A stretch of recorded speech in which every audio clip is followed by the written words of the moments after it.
Greetings, I'm Ritesh Barot, currently serving as the 90th President of Rotary Club of Nairobi. And today we are in conversation with Rotarian Dr. Beatrice Kiptanui. This is part of the Legacy Project, whereby we are carrying out online conversations with our esteemed club members in order to mark the 90th year of Rotary Club of Nairobi. So Dr. Beatrice Kiptanui loves to make people smile, both professionally and as a specialist consultant, cradiofacial orthodontist, and as a loving daughter, sister, aunt, niece, and friend.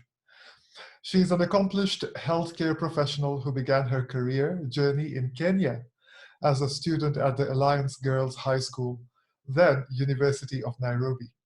She completed her career in the United Kingdom, acquiring her Bachelor of Dental Surgery and Master's in Science Orthodontics at the University of Manchester, with additional awards including honors in Biomaterial Science and British Pediatric Society Prize, to name a few. She subsequently earned her membership in orthodontics at the Royal College of Surgeons, Edinburgh. The inspiration for her interest in patients with clefts of the lip and palate, CLP, began when she volunteered as a teenager to support free clinics around Kenya, provided her philanthropic surgeons from Operation Smile. This led to her subspecialty experience and training. Thus, charity work has remained core to her life throughout her career. Her work with CLP patients took her to Canada, Sweden, and resulted in research focused on the world's leading centers in CLP care in Norway. In England, Dr. Beatrice worked in several large National Health Service NHS hospitals and teaching centers where she taught and gained lecturing experience in oral surgery and orthodontic therapy. She also independently managed clinics in the hospital before redirecting her focus to her private clinical work. She was the first Kenyan female to establish a private specialist orthodontic clinic in the Golden Triangle of Cheshire in England. Although she spent over 20 years working in England, Dr. Beatrice maintained her ties with her home country of Kenya, managing to set up her own foundation geared towards caring for the less fortunate in rural areas of Kenya. Dr. Beatrice chose to relocate to Kenya fully in 2017, following the decision to put a pause to her career in favor of looking after her ailing father. She was able to focus her energies on family whilst working as a visiting consultant at the Nairobi Hospital and surrounding clinics. Soon after Dr. Beatrice settled in Kenya, she joined the Rotary Club of Nairobi in order to continue her commitment to philanthropic work in her local community. She has enjoyed the company of like-minded members at her Rotary Club of Nairobi family and feels that she has found and adopted a family. In her other time, Dr. Beatrice is an ardent lawn tennis player and salsa dancer. She manages to enjoy these activities and swimming at her local club in Muthaiga and at home in Naivasha. She's yet to find a regular place to revisit her singing hobby. We have to look into that. Welcome, Dr. Beatrice. Thank you very much. Delighted that you have taken the time to speak to me today. Thank you. Thank you. So, Dr. Beatrice, from that brief introduction, we definitely have to talk about some fun activities such as your hobby of salsa and swimming and also singing. Let's see what we can do. Can we have a choir in Rotary Club of Nairobi or not? But before we get to that, I'd like to ask you, Dr. Beatrice, what was it that initially attracted you to Rotary Club of Nairobi? Well, thank you very much for asking that question, especially because, as you probably gathered, philanthropy and charity work, those have been such a large part of my life. I actually can't take the credit for it. I've got to give it where it's due. I come from a family of at least 3 generations of charity work and philanthropy or community service. And by this I mean my grandparents were active church members, and they took an active role in caring for the less fortunate in their community, and that included building churches, looking after children in their own home who were either orphaned or less fortunate. And so the tradition was carried on to my parents, who incidentally met at Sunday school. And so their entire lives were very much influenced by the thinking that our duty as members of the community is to give service. So when I happened upon the Rotary, I thought, wow, fantastic. I have found something that will meet my little itch to give back to community. But most of all, I loved the fact that Rotary presented me with a very structured, well-established history of organized and accountable giving. So this is what I'm drawn to, because that leads to effective impact in society. So the Rotary for me is one of the best ways to achieve that. Well, thank you. Thank you so much for sharing the fact that it's also part of your family and the culture of your family. It's very interesting to know that the family has been involved in also building churches. And Dr. Beatrice, your work as a craniofacial orthodontist keeps you extremely busy. So could you tell us a bit about your practice and how you came to be a medical doctor? With pleasure. I often, because the term craniofacial orthodontist is a mouthful, I summarize my work as making people smile. Effectively, I practice as an orthodontist a lot of the time, and that is actually the study of the growth and development of the head and neck.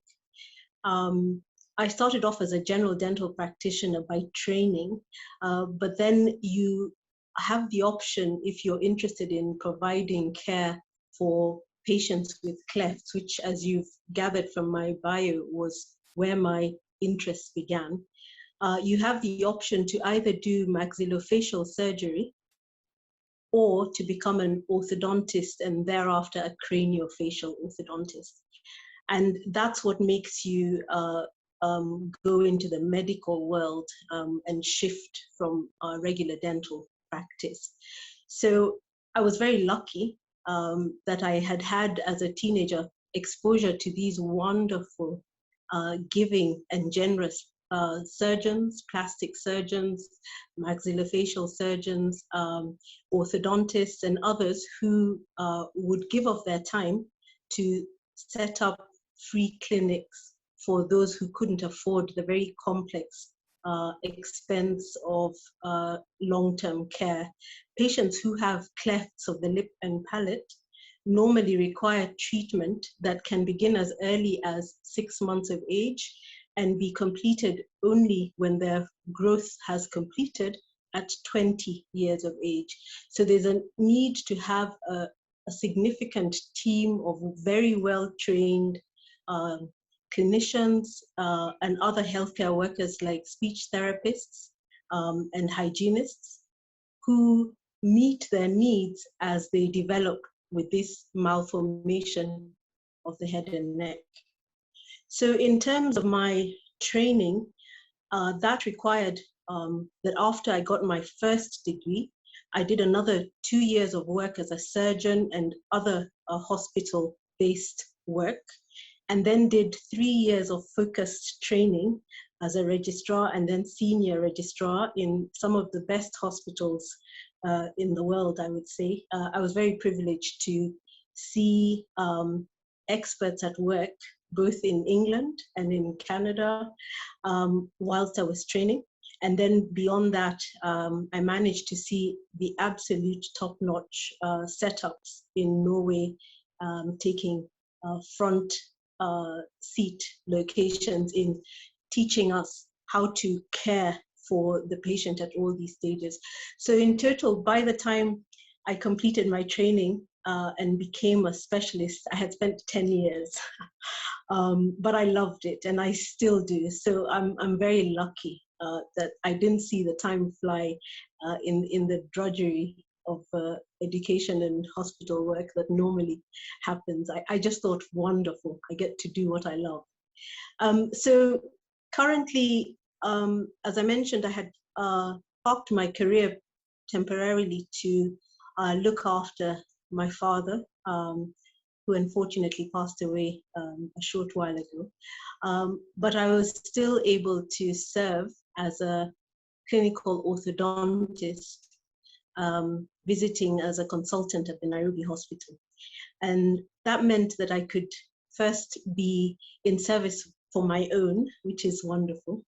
And I could divide my time accordingly so that I wasn't absent from the needs that Dad had, but I was able to look after patients too. A lot of the work is about correcting deformities or malformations of the smile. And that comes with the added privilege of helping self-esteem in all my patients, and boosting the appreciation of what a wonderful smile can do in everyday life. So that's what keeps me busy, and that's why I say I like to make people smile. You certainly do make everyone smile, and Dr. Beatrice, once again, our heartfelt condolences upon the passing of your dearly departed father. And you know, Dr. Beatrice, immediately, as soon as you became a member of Rotary Club of Nairobi, actually, even whilst you were visiting Rotary Club of Nairobi, you were quite active. But immediately you joined, you became a very active member of the club, for which we are very privileged and proud. And you participated in a whole series of trainings and projects. You also represented Rotary Club of Nairobi at the United Nations in Gigiri for some trainings. That was immediately when you became a member. So could you please share a little bit about that initial experience and, you know, jumping right into the action? With pleasure, yet again. As soon as I walked into a room full of lively, vibrant, and really happy people at the Rotary Club of Nairobi, I was met with such a warm welcome. And in fact, I remember very much that my sponsor at the time, Anuja, had mentioned that she would invite me to the meetings. And I was almost the one knocking on the door going, come on, let's do this again, because I so enjoyed the energy in the room. And when I found out that I could also learn how to do charity well by training and by exposing myself to the structure and the projects that the Rotary has, and that the Rotary has sustained over a long period by way of focus areas, I was sold. I was completely sold on the idea. And so every time that there was an opportunity, I was the first one to put my hand up and go, right, I shall be there, tell me the time and the place. I was also very lucky to have the privilege of the presence of the district governor, Joe Otin, at the time, at my induction. And I was inspired by not only his clarity of vision, but his articulation of the purpose for which a lot of these trainings were geared up. And so when the UN training day came up, and I know that I had a lot to learn at the time, I immediately made myself available. And there was a lot of very useful information on the structure and the plan for partnership between the Rotary, both at district level and at club level, and the UN. So I attended, and the topic at that point in time included the Adopt a River strategy. And I loved that because it was a very real way for us as Rotarians to learn how we can use the skills of other organizations and partner with them to make an impact on our local community. So I spent a very rigorous day listening, learning, and taking copious notes. And that was one of my first experiences. I loved it. It was really good. Well, the interesting thing is, and like you've mentioned, that one of the key initiatives of that particular training was to highlight on various aspects of the environment, including Adopt a River. And it's not surprising that this year, one of the Rotary areas of focus, the new Rotary area of focus, the seventh one, happens to be environment, of which you are a champion as well. Just to let all the viewers know that Dr. Beatrice enjoys tree planting initiatives. And tell us more about the tree planting you went to yesterday before we carry on with the other projects. Fantastic. Well, the effect of nature, and by that I mean the interaction between the trees, the animals, and the water supply is so obvious in different parts of our country in terms of the change that has happened over the years. When I learned that we can actually get our hands dirty and go right down to the sites that we selected to plant trees and have a sustainability approach to it, so that we can actually monitor that these trees are not just planted but are growing. In fact, we were talking about growing trees rather than planting them. I thought, fantastic. Yet again, the Rotary has proved that things get done, not spoken about. They get done. So yesterday, I had the privilege of joining in with a different club of the Rotary that was doing tree planting. They happened to be taking over 250 seedlings and saplings to an area close to Machakos called Masi. Now, one of the things I also discovered with the Rotary is when they say that every club is like-minded, it really is that. And so seeing as my own Rotary Club was doing a project in Nairobi at Mishiki Park, but earlier in the day when I was not able to attend, I thought, right, let's find a way to make it happen with a club that's doing it at a more convenient time for me on this one occasion. And it was amazing. They, invited me in. I was part of the team. It was seamless. And so I was able to go to 2 centers. We were able to plant trees and were able to locate them so that we can go back and check that what we've planted is not only planted, but watered and nurtured into growth. I was also very pleased to see that my own club was able to plant fruit trees and saplings at Mishiki Park in Nairobi, and I'm very keen to be part of the team that goes back to follow up on that. I had a really good time. You see, the wonderful thing about the Rotary, Ritesh, is I find it effective in executing the mission, but also it provides a social event in the process. So you meet some really interesting individuals. Yesterday, I had the bonus of bumping into an old schoolmate from Alliance Girls High School. So that was a social bonus for me. I had a really good time. Well, that's absolutely amazing, Dr. Beatrice. And isn't it such a pleasure to have planted trees on World Environment Day? And that's the important thing, that Rotary is not only isolated to just a club, but Rotary Club of Nairobi members are known to reach out to other clubs and have this wonderful camaraderie and friendship. We're a very warm club, and by extension, what you've done is you've also represented Rotary Club of Nairobi with other, at events of other clubs. So we thank you so much for that. Thank you. Thank you. The pleasure was all mine. And like you say, it was wonderful to see that World Environment Day was not just another date in the calendar. In fact, we were urged by those who spoke at our event to make that World Environment Day almost a daily occurrence, because the need and the shortfall we have in terms of tree coverage is significant in our country. So we have some real targets, and we have a strategy to achieve that. And once again, that's what I think is a signature feature of the Rotary Club, especially my Rotary Club, Nairobi. Of course, I'm biased. Absolutely. Absolutely, Dr. Beatrice.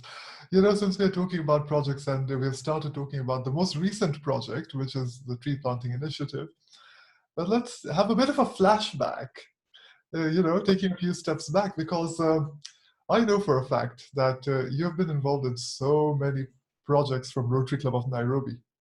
And to name a few, I know that you were very integral to the Matare Children's Party, which took place in 2018. I know that you have participated in bed kit distributions. I happened to be at the bed kit distribution for sleeping children around the world with you at Kariobangi South last year, prior to the pandemic.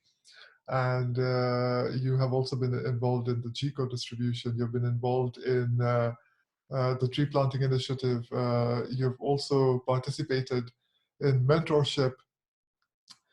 I think let's carry on with a conversation to extract more about what exactly is a project which you feel is closest to your heart. You've participated in a whole range of projects. Can you tell us more about, let's say, Matari project? Absolutely. Mathare's children's Christmas party was my first ever project with the Rotary. And I have to tell you, I was blown away by the energy of the Rotarians around me that jumped in and said, right, Beatrice, this is how we do it here. We roll up our sleeves and we get involved. And I thought, wait, no training, no badges of honor, no nothing, And they said, no, we roll up our sleeves and we do it. And I thought, brilliant, this is exactly what I wanted. Excellent. And for me, the memory of that first project is very much encapsulated in the eyes of the children that I met. And we deliberately made a choice to offer them the kind of service that you would get at a Christmas dinner, as close to a hotel service as you could. And we were the waiters and they were our guests. And so it was our duty to keep them entertained, to keep them comfortable, and to keep our focus on their pleasure at that time. Because, these kids, you should have seen them. Their eyes were bright and they were so full of energy. And they were in this space that you thought, it doesn't matter to these kids who and what comes their way, apart from that they're receiving love from those individuals. And that's who we tried to be. We also made a point of finding out a little bit about their families, so that the gift packs that we gave them were relevant to their everyday life. And between the other three Rotarians and I who were involved in selecting what their gift pack would contain, we decided that we would try and alleviate the stress of going to school in January by providing them with the basics that they need in terms of stationery, exercise books, and all the things that come with the school shopping list. And we created a pack and gave them that. But that was the end of the party. gift. During the party, we had to sing, so I did get a chance to experiment with my hobby. We had to dance, which was quite interesting. We had to let them show us how to really sing and how to really dance. And then we fed them. And it was pure joy. I would do that over and over and over again. Of course, once the pandemic kicked in, that changed what we were able to do in terms of the proximity. But I was very privileged to have had that chance. So it will always be dear to my heart, that experience. You know, actually, Dr. Beatrice, I want to ask you a couple more questions about service. And I did mention that there were a few projects I have mentioned, but there are some more. I would like to know, was it the same experience when you distributed bed kits to the children? Was it a different experience when you went back to the same site, but under the circumstances which had changed during the pandemic when you were involved in the COVID relief? You know, so tell us more about the experiences. Okay, so the experience at the SCORE project, which is a fantastic partnership between the Canadian team and the Kenyan team, Rotary Club of Nairobi. That experience was slightly different because we had a different age group of children. However, again, I saw the enthusiasm, organization, and systematic approach to executing that Rotary always demonstrates with these projects. And we were there bright and early, yourself as well, and it was so wonderful to see these kids proudly carrying away their bag of goodies or mattresses, and when they changed into their newly provided uniforms, it was wonderful. And I got to speak to some of them and find out what that meant to them, and to learn that we were impacting, again, not just these children, but their family setups, because for some of them, this mattress was not going to be for them alone. It was going to be used for that child and the sibling. I found that extremely satisfying to be able to participate in, and to know that it's something that we can go back and do with either similar age groups or with the schools that we have established partnerships with is really good for me, because I know that there's a continuity to it that goes over and above the individual. So, you know, Rotary is bigger than us, and I like that. I like that because it means on the day we are not able to move and we're not able to be present, the work continues. So that was an interesting experience. A lot of similar energy, but a different direction to it that was not a one-off or once a year event. It was a continuity of providing improvement to the quality of life of these kids. So that was SCORE, and it also gave me an opportunity to meet up with Canadian participants and to just touch base, because it had been such a long time since I was in Canada. That was good. That was good. That's really. You asked about going back to Mathare with regards to two things, actually. One was there was a feeding program, and the other one was to help with the COVID initiative, where I was able to merge my healthcare interest with the Rotary's participation. So I was a happy camper. You know, I was using all the gifts that I'm privileged to have and to be able to deliver on that. So perhaps I'll start by talking about the COVID hand washing initiative. I'm a firm believer in making behavioral change where healthcare is the driving force, making behavioral change simple and effective.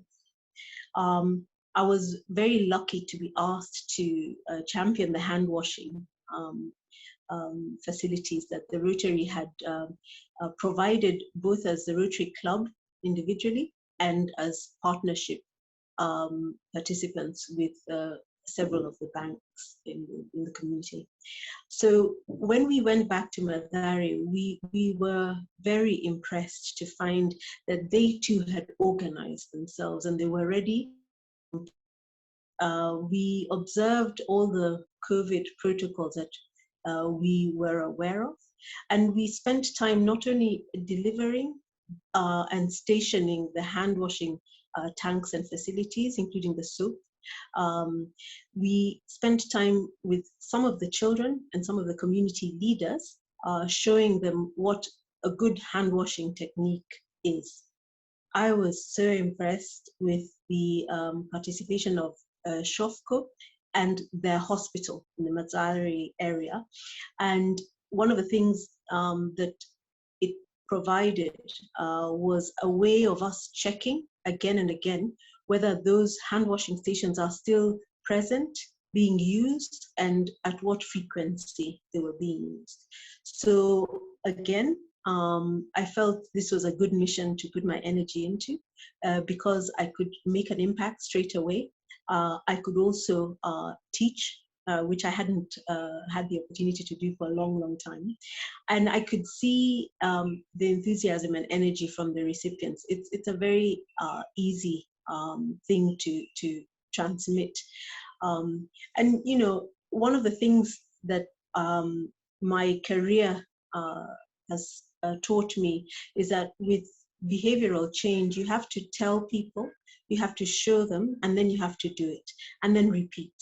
So the opportunity to go back and do the tell, show, and do, and see that lives were being changed and numbers of easily controlled communicable diseases were reducing, in addition to protecting all the individuals as much as possible from COVID cross-infection. That was very satisfying. And then to do that on the ticket that Rotary provides, wonderful, just wonderful. You know, I love the fact that you're genuinely leading by example.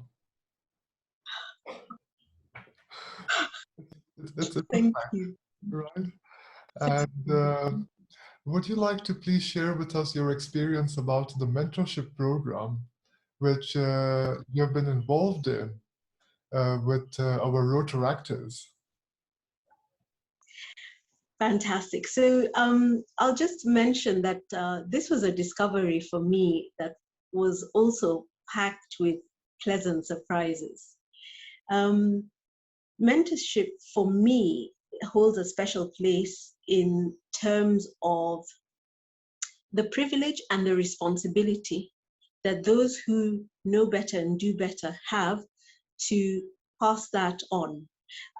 People talk about passing it forward. I think about it as looking back and passing it back because you need to keep moving. You need to keep getting better as an individual.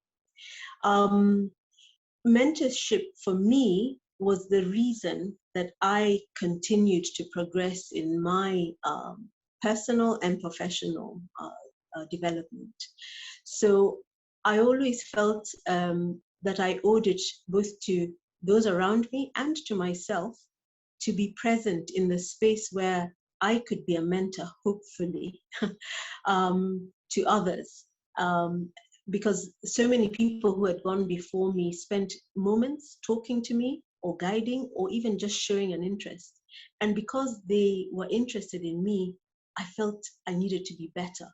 So that is the one thing that I really love about the opportunity to mentor. Now, when I found out that the Rotary has a mentorship program that facilitates for the slightly older members who call themselves Rotarians like me to interact with the younger ones who are known as Rotaractors, and that was a discovery for me. I thought, great, let's see what happens. So in typical fashion, I I sought to be invited as a guest before I even got the opportunity to become a mentor. So I sat in and I thought, oh, I'm going to have to time myself down and prevent myself from speaking.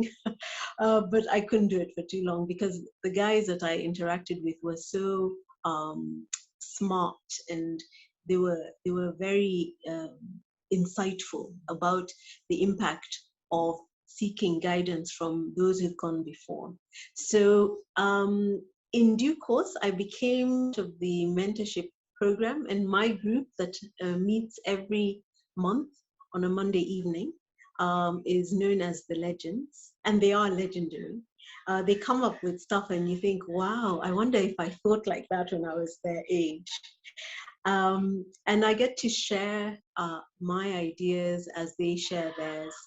And a really critical thing that I found was that you get a two-way mentorship effect. Whilst the mentors perhaps have a duty to create the space and the framework that makes it easy for communication, the mentees, have a lot to offer too. And half the time you can't tell who's learning more from who, because when we had the privilege of meeting physically, we were all taking notes, and all of us, that's the mentors and the mentees. And I love the consistency and the commitment that the Legends group has shown. And we really have missed each other in terms of physical meetings. We hope that in due course we'll be able to make up for the time lost. So that's one thing I certainly will not be giving up very soon.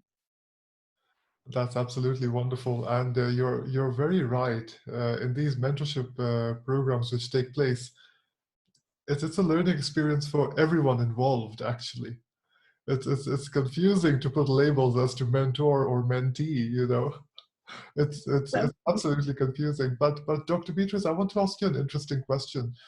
You have shared with us about many of the projects you're involved in, and you've been involved in many more, because Rotary Club of Nairobi has a variety of projects, and you've actually participated in almost every project which is taking place in the locality since you joined. So, are there any projects or activities that you would like to see our club pursue as Rotary Club of Nairobi that we have not yet considered, or any activity of Rotary where you see, there's scope for some more work to be done? Well, the Rotary has been an impressive forum for me, in the fact that, for instance, where healthcare is concerned, we can celebrate the ending of the polio status that was, and that we were, as Rotarians, instrumental in that.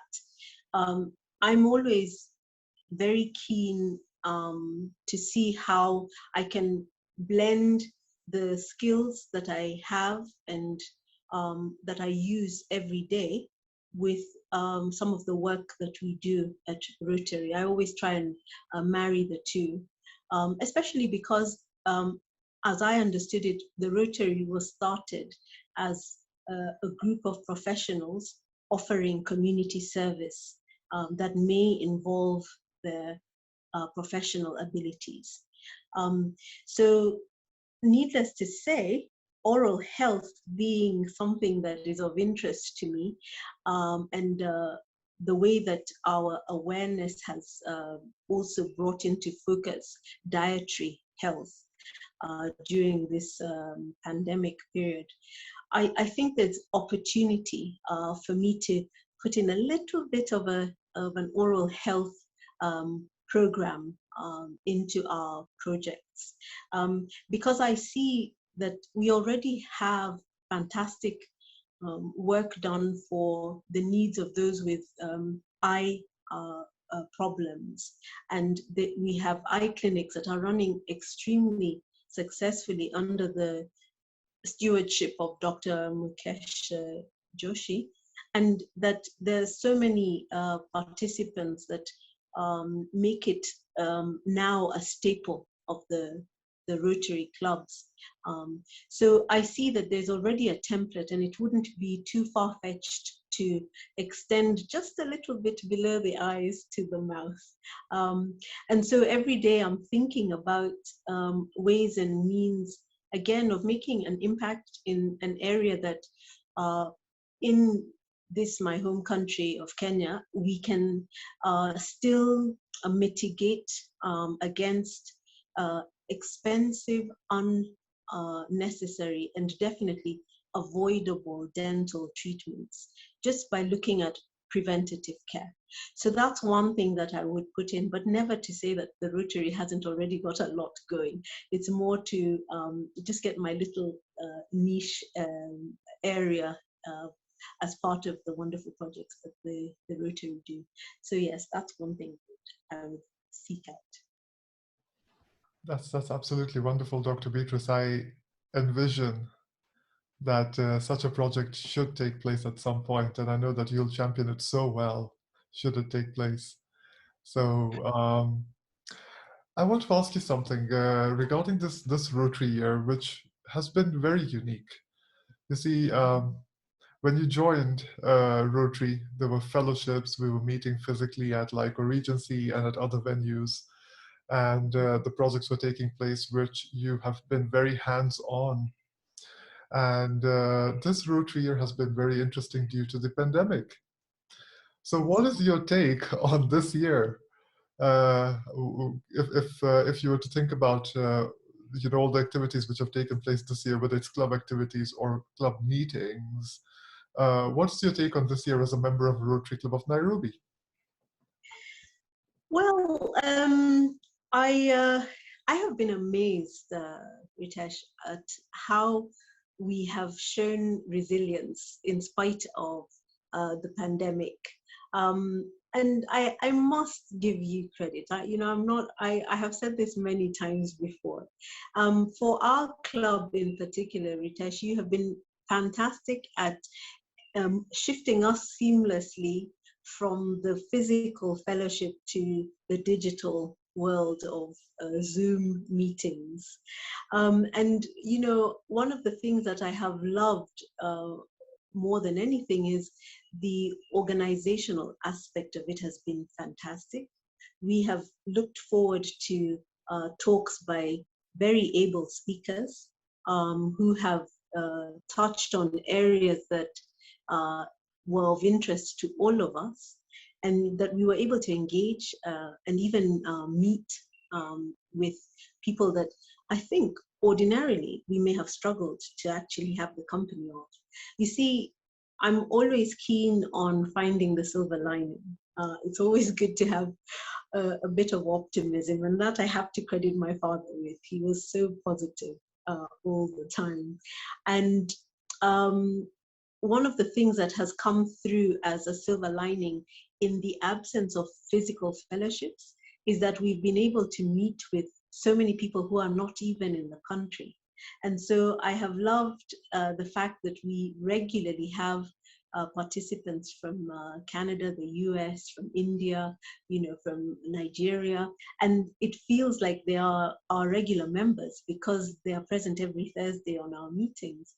And so in appreciating the work you have done to make the digital meetings possible, this is some of the positive side of it.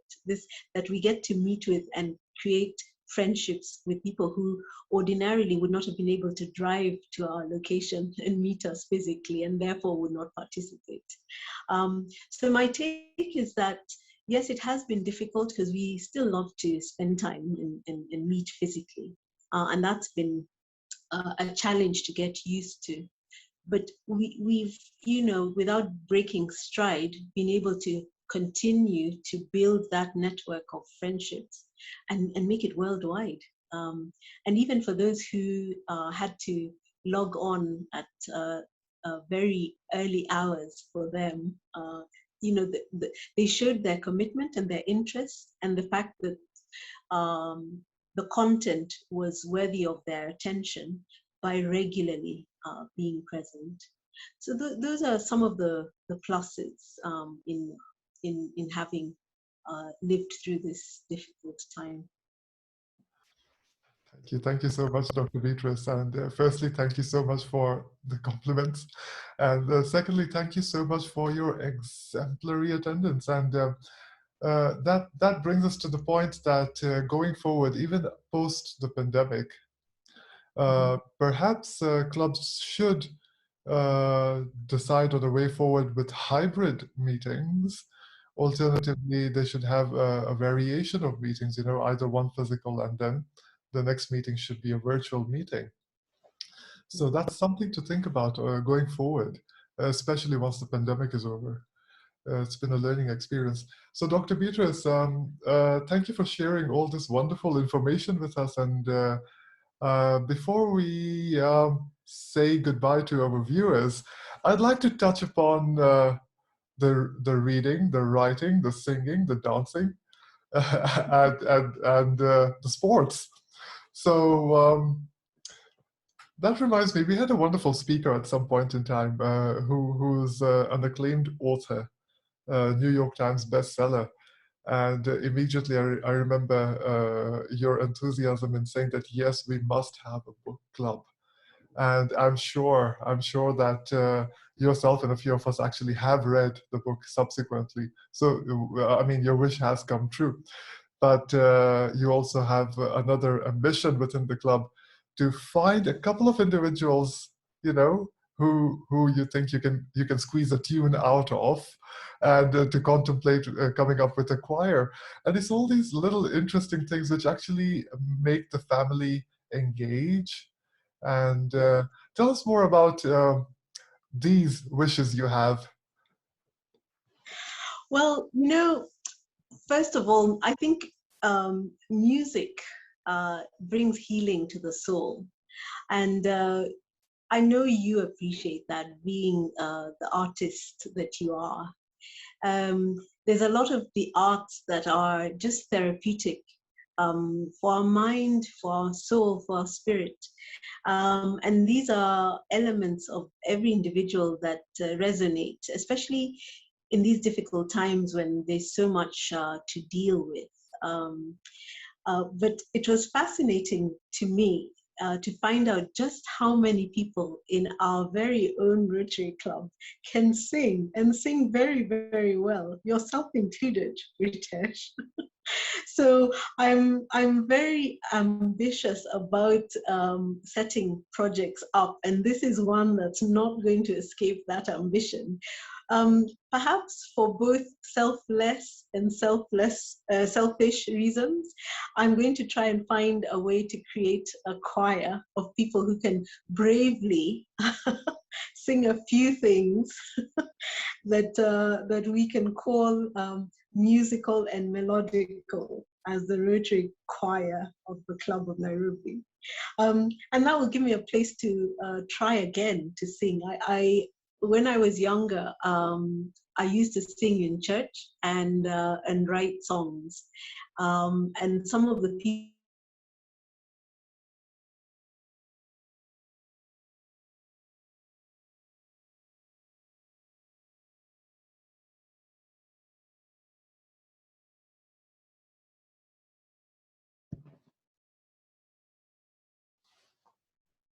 So I think that it's been fantastic discovering the hidden talents amongst our members, and to think that we can, you know, see how much we can push them into singing, perhaps at one of our reunions. That would be fabulous. I'm also aware that at my Alliance Girls alumni, they managed to pull off a Zoom choir. So we have zero excuse. I think we can take it to them. So yes, that's one thing I'd like us to explore, and that will give me a chance to hear you singing, Ritesh. Thank you. Thank you so much. I look forward to that. With Zoom now, there is no excuse, right? So Dr. Beatrice, I I want to ask you, are there any tips you can give individuals, especially during this time of the pandemic when we have to take care of our immune systems, or, boost our immune systems? And you are a health and fitness enthusiast. So could you share with us your thoughts? Well, as I say, one of the things that again has been the silver lining in this difficult time during the COVID pandemic is it has woken all of us up to the reality that we have personal responsibility as far as our health um, is concerned. And I speak of this with particular reference to our immune systems and how we can do things every day that boost our immunity. Um, of course, there are many individuals who are now in the position of being experts as far as management of COVID are concerned. I'm not one of those. However, as a healthcare provider, I can give advice that is available and ubiquitous to all of us as healthcare providers regarding the behavioral difference that can be made in tweaking some of our lifestyle choices. And as you say, I prefer very much to speak about things I believe in and I try and do myself. And so as far as our health is concerned, one of the things that we can certainly make choices about is what we eat and ensuring that our diet is healthy. A lot of us know that the healthy foods are usually fruit, vegetables, and sources of all the elements that help us to enhance our capacity to deal with illness, especially when it's a viral infection. So I'm a huge believer in looking at what you're eating. We are what we eat. And it doesn't have to be boring. It doesn't have to be lacking in color.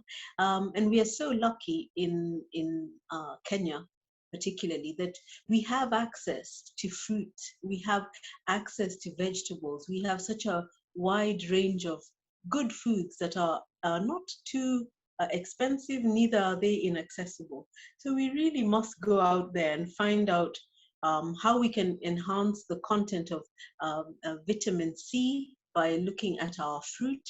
And we're very lucky that we have a range so that if one fruit is not in season, there's an alternative that can provide the same vitamin C that many have had to seek out in supplement form. The body absorbs a natural version of vitamins such as vitamin C much better.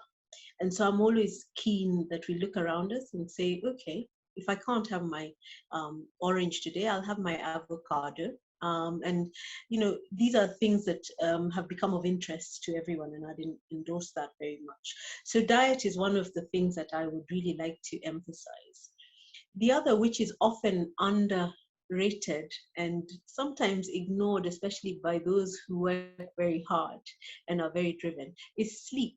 Sleep is really important. Sleep is the thing that actually enables our body to repair and to enhance the capacity to deal with foreign invasions such as viral infections. So it's one of the things that may be difficult as a behavioral change, but actually has been shown to have a huge impact on the quality of our lives. I had the privilege of working in a sleep clinic. I usually like to use the phrase 100 years ago for things that I did a long time ago. And it's very interesting to see that the topic of sleep is coming up in the medical world as being an important discussion point for enhancing our health. Then the next thing is exercise. So I was very frustrated when our gym got closed at the Nairobi hospital due to the precautions we had to take, and rightly so, when the pandemic kicked in. And I have seen gradually that all of us who would go to the gyms frequently had to find alternative ways to exercise. But we still have no excuse because there's so many options online. We can do walking as a routine, simple but effective exercise if done as often as you can, and done at pace so that you're getting your heart rate up and you have an impact on your cardiovascular system. So just to recap, we're talking diet, sleep, exercise. And then the thing that we also may be taking for granted, but actually has been shown to have an impact, is wellness. For me, wellness is about how good your quality of relationships with family, with friends, that self-esteem and the knowledge of how well you are as a person. This has an impact not only on how you rebound in the event that you do get some degree of illness, but also it has been shown clearly to be a really good way to avoid getting communicable diseases that have to do with your immunity being suppressed. So wellness, and for me, how that translates is by way of meditation, prayer, spiritual well-being, building fantastic relationships as much as you can, remaining positive, and surrounding yourself with those who can add quality to your life. And I think that mental health is kind of tagged to that last one as well. And we have seen that that has become an issue, especially in these times when we probably are more isolated than we have been before. So I'd put those two together. So just to recap again, I would be saying diet, sleep, exercise, and wellness, which is coupled with mental health. That's my 2 cents. Well, thank you so much. That's given me something to contemplate about. Well, thank you so much, Dr. Beatrice, for this opportunity to have a conversation with you. As you are aware, this Rotary year marked the 90th anniversary, the oldest Rotary Club in East and Central Africa. And we are so proud and glad to have members like yourself who actually are championing not only the projects of the Rotary Club, but also are such exemplary members in every aspect, including being so active with the family of Rotary. And keep us smiling as you always do. And thank you for your beautiful smile. Thank you, Dr. Beatrice. Thank you very much. Delighted to be here. Thank you.